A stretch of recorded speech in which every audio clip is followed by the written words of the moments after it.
Hi friends, welcome to Nisha Rose World. ഞാൻ ഇന്ന് തയ്യാറാക്കി എടുത്തിരിക്കുന്ന ജ്യൂസാണിത്.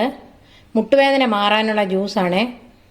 എല്ലാ അമ്മമാർക്കും കഴിക്കാവുന്ന മുട്ടുവേദന മാറുന്നതിനുള്ള വളരെ നല്ല എഫക്റ്റീവായിട്ടുള്ള ഒരു ഒറ്റമൂലി മരുന്നാണിത്. നിങ്ങളെല്ലാവരും ഇതൊന്ന് തയ്യാറാക്കി നോക്കണം.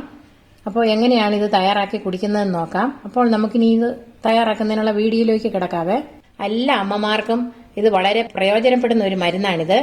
അത് ഞാൻ ആദ്യം നിങ്ങൾക്ക് ഈ ചെടി പരിചയപ്പെടുത്തി തരാം. ഇതാണ് ഉഴിഞ്ഞ. ഇത് ഞാൻ വേരോടെ തന്നെ പറിച്ചെടുത്തോണ്ട് വെച്ചിരിക്കുന്നതാണ്. ഇത് ഒരുപാട് നീണ്ടു വളരുന്ന ഒരു ചെടിയാണ്, കണ്ടോ. ഇത് ഞാൻ രണ്ടാമതൊരു വീഡിയോയും കൂടി ചെയ്യുന്ന എന്താന്ന് ചോദിച്ചാൽ, അത്ര നല്ല ഒരു മരുന്നായതുകൊണ്ടാണ് ഞാൻ അമ്മമാർക്കെല്ലാം, മിക്ക അമ്മമാരും പറയും മുട്ടുവേദനയാന്നേ, മുട്ടുവേദന, ജോയിന്റ് പെയിൻ എല്ലാത്തിനും നല്ലൊരു മരുന്നാണിത്. നമ്മുടെ റോഡ് സൈഡിലും പറമ്പിലും ഒക്കെ ഇഷ്ടം പോലെ വളരുന്ന ഒരു ചെടിയാണിത്. അത് മാത്രമല്ല, ഇപ്പം മഴ പെയ്ത സമയമായതുകൊണ്ട് ഇഷ്ടം പോലെ നമുക്ക് ഇത് കിട്ടും ഈ ചെടി പറമ്പിൽ നോക്കിയാൽ. അതുകൊണ്ടാണ് ഞാൻ വീണ്ടും ഇത് ഇടുന്നത്. ഇതാണ് ഇതിന്റെ കായ്. ഇതുകൊണ്ട് നല്ലതുപോലെ നമുക്കൊരു ജ്യൂസ് തയ്യാറാക്കാം. ജ്യൂസ് തയ്യാറാക്കി കഴിഞ്ഞാൽ മുട്ടുവേദന പെട്ടെന്ന് തന്നെ അത് കുടിച്ചാൽ മാറും. ഞാനൊരു ദോശയുടെ വീഡിയോ ഞാൻ അപ്ലോഡ് ചെയ്തിട്ടുണ്ടായിരുന്നു. ഈ ദോശയായിട്ട് കഴിക്കാം. ജ്യൂസ് കുടിക്കാൻ പ്രയാസമുള്ള അമ്മമാർക്ക് ദോശ കഴിക്കാം. ജ്യൂസായിട്ട് ഞാനിത് തയ്യാറാക്കുന്നത് എങ്ങനെയാണെന്ന് നോക്കാവേ. നിങ്ങൾക്ക് സംശയം കാണും, സമൂലം എടുക്കണോ അതോ ഇല എടുക്കണമെന്ന്. ഇല മാത്രം എടുത്താൽ മതി. ഇതിന്റെ ഇല ഇതുപോലെ ഉണ്ടോ, ഇതിന്റെ ഇല ഉണ്ടോ, ഇങ്ങനെയാണ് ഇരിക്കുന്നത്. അപ്പൊ ഈ ഇല നമുക്ക് കഴുകി വൃത്തിയാക്കി ഒരു പിടി പറിച്ചെടുക്കണം. ഈ ചെടിയിൽ നിന്ന് പറിച്ചെടുത്തതിന് ശേഷം അരച്ച് നന്നായിട്ട് ചെറിയ മിക്സിയുടെ ജാറിൽ വെച്ച് നന്നായിട്ട് അരച്ചെടുത്തിട്ട് വരാം.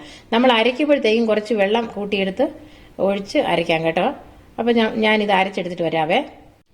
ഞാനിപ്പോൾ ജ്യൂസ് തയ്യാറാക്കി എടുത്ത് കൊണ്ടുവച്ചിട്ടുണ്ട് കേട്ടോ. ഇനി നമുക്കതൊന്ന് ഫിൽട്ടർ ചെയ്തെടുക്കാവേ. ഇത്രയും ജ്യൂസ് ഞാൻ അരച്ചെടുത്തോണ്ട് വന്നിട്ടുണ്ട് കേട്ടോ. ഇത്രയും കുടിച്ചാൽ മതി കേട്ടോ. ഒരു ഗ്ലാസ് കുടിക്കണമെന്നൊന്നുമില്ല.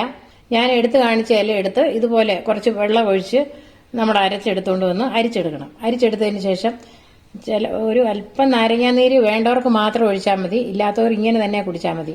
നമ്മുടെ മുട്ടുവേദന എത്രയും പെട്ടെന്ന് തന്നെ മാറിക്കിട്ടും. നിങ്ങളെല്ലാവരും ഇതൊന്ന് ട്രൈ ചെയ്ത് നോക്കണം. മുട്ടുവേദനയുള്ള അമ്മമാർ എന്തിനാ ഇതിന് മാത്രം കിടന്ന് വിഷമിക്കുന്നത്? നമുക്കിതുപോലെ ഒറ്റമൂലി മരുന്നുകൾ ഇഷ്ടം പോലെ നമ്മുടെ തൊടിയിലും പറമ്പിലും ഒക്കെ ഉള്ളപ്പോൾ എന്തിനാണ് അമ്മമാർ ഇങ്ങനെ കിടന്ന് വിഷമിക്കുന്നത്? മുട്ടുവേദനയോട് ഇങ്ങനത്തെ നല്ല ഒറ്റമൂലി മരുന്നെടുത്ത് നമുക്ക് കുടിക്കാവുന്നതേ ഉള്ളൂ. അപ്പോൾ നിങ്ങൾക്ക് ഈ വീഡിയോ ഇഷ്ടമായെന്ന് ഞാൻ വിചാരിക്കുന്നു. ഇഷ്ടമായെങ്കിൽ ഞങ്ങളുടെ ചാനൽ സബ്സ്ക്രൈബ് ചെയ്യാൻ മറക്കരുത്. തൊട്ടടുത്ത് കാണുന്ന ബെൽ ബട്ടൺ കൂടി പ്രസ് ചെയ്യാൻ വേണേ. Thank you.